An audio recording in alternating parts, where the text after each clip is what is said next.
So hey guys, this is Javed Khan and welcome to my another video.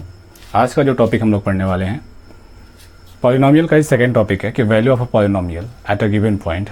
किसी point पे किसी polynomial की अगर वैल्यू फाइंड करनी हो तो कैसे करते हैं, उसके लिए एक छोटा सा डेफिनेशन कह सकते हैं इसका कि अगर कोई पॉलिनोमियल पी एक्स है, if P X is a polynomial in x, यानी कि जो भी पॉलिनोमियल उसका वेरिएबल एक्स हो, एंड इफ़ के इज़ एनी रियल नंबर, यानी कि जिस पॉइंट पे हम उसकी वैल्यू निकालना चाहते हैं उस पॉइंट की बात कर रहा है कि वो पॉइंट के है, then the value obtain by the putting X equals to K in polynomial P X is called the value of P X at X equals to के।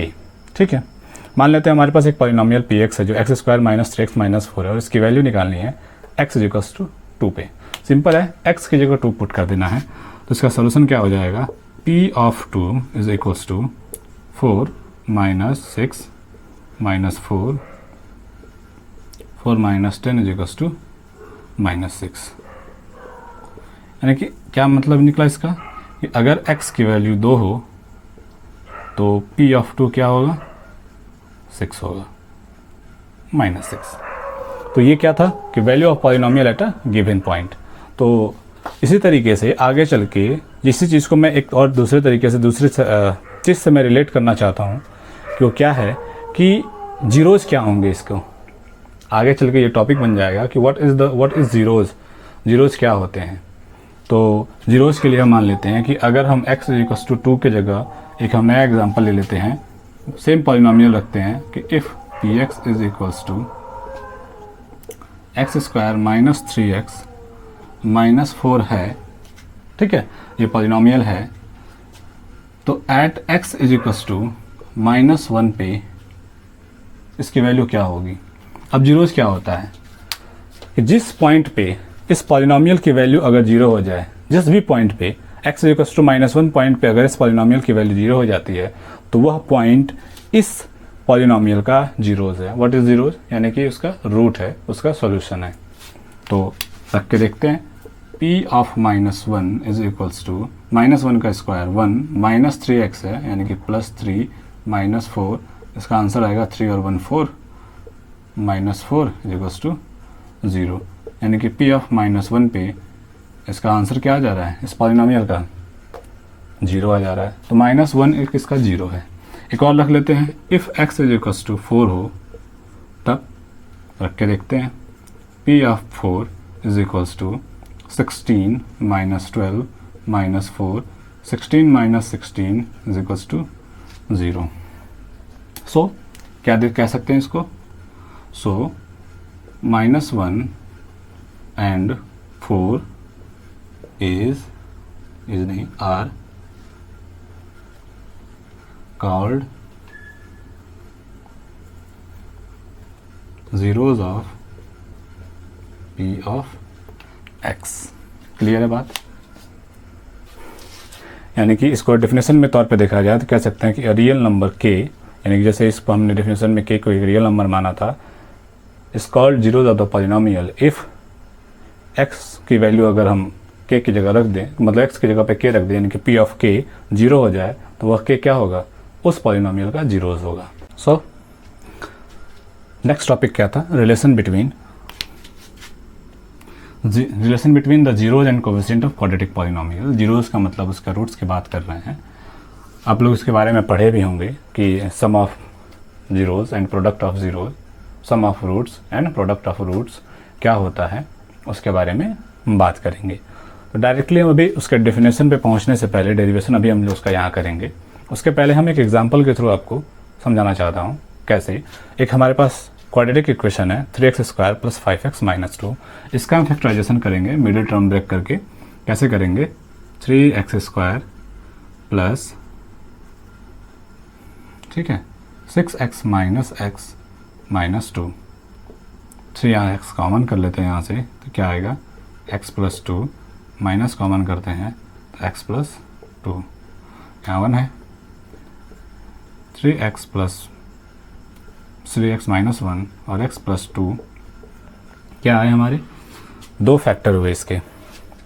अब इसके बाद का क्या है कि अगर पॉलिनोमियल p ऑफ x 0 के बराबर है, ठीक है, तो दो केस बनते हैं, या तो 3x माइनस 1 जीरो के बराबर होगा या x प्लस 2 जीरो के बराबर होगा। दोनों में से कोई ना कोई एक जीरो होगा अगर पॉलिनोमियल जीरो है तो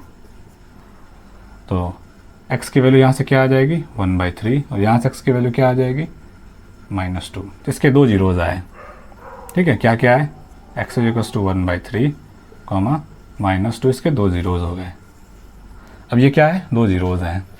हमारा जो रिलेशन है इसके बीच में वो क्या है, sum of zeroes and product of zeroes क्या होंगे। तो सम ऑफ जीरोज़ अगर निकालते हैं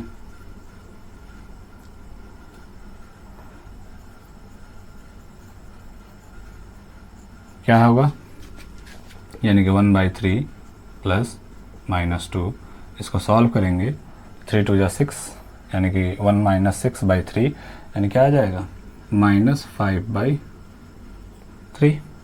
इसी तरीके से इसका प्रोडक्ट आ जाएगा, प्रोडक्ट ऑफ जीरोस क्या हो जाएगा 1/3 इंटू -2, यानी कि क्या हो जाएगा -2/3। अब इसी चीज़ को हम अभी कंपेयर करेंगे दूसरे वाले से तो हमें समझ में आ जाएगा।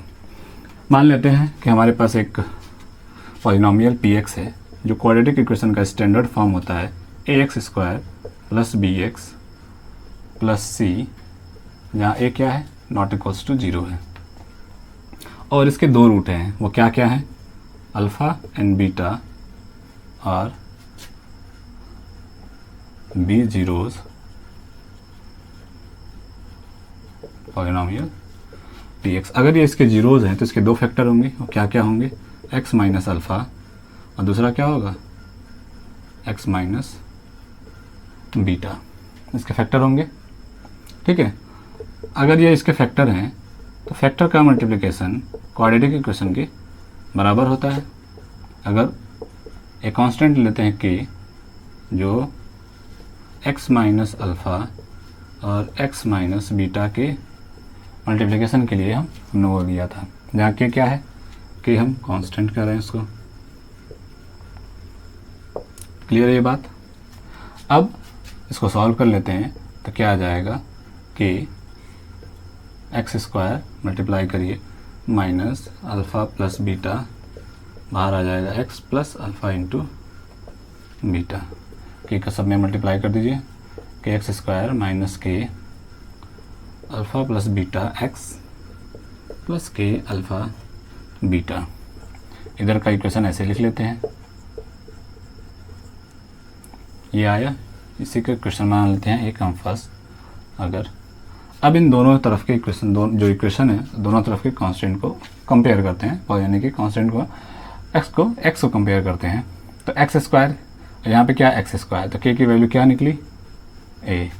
यहाँ से x के लिए क्या हो जाएगा b is equals to K alpha plus beta, और यहाँ से क्या हो जाएगा alpha into beta K is equals to c, constant के इक्वल हो जाएगा। अब यहाँ से k is equals to a आया हुआ है, इस k की वैल्यू हम इसमें अगर पुट कर दें तो b इज इक्वल्स टू क्या निकलेगा a अल्फ़ा प्लस बीटा, जो क्या हो जाएगा alpha plus beta is equals to b/a।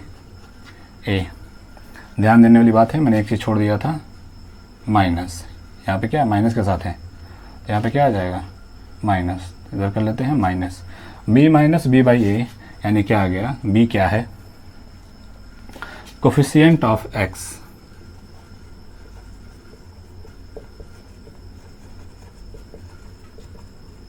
Upon coefficient of x²।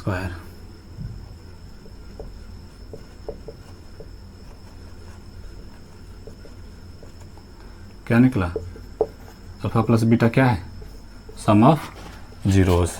इसे हम अगर कंपेयर करें, अब देखिए क्या आया यहाँ से minus coefficient of x upon coefficient of x²।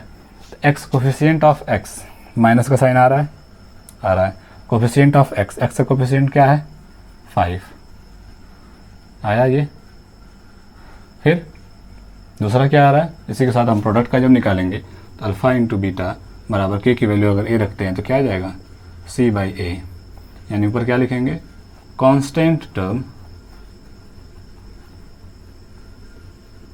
Upon coefficient of x square. Same वही चीज़ हम लोग यहाँ पे देखेंगे, ठीक है। तो यहाँ पे क्या है -2, यहाँ पे क्या है और 3a। इस वजह से दोनों हमारे क्या हो गए, ये समझ में आई ये चीज़। इसी तरीके से जो हमारा तीसरा है वो अब क्यूबिक के लिए हो जाएगा। क्वाड्रेटिक पॉलिनोमियल की जगह पे जो हमारा थर्ड हो जाएगा वो किस तरह का पॉलिनोमियल हो जाएगा, ऑफ क्यूबिक पॉलिनोमियल।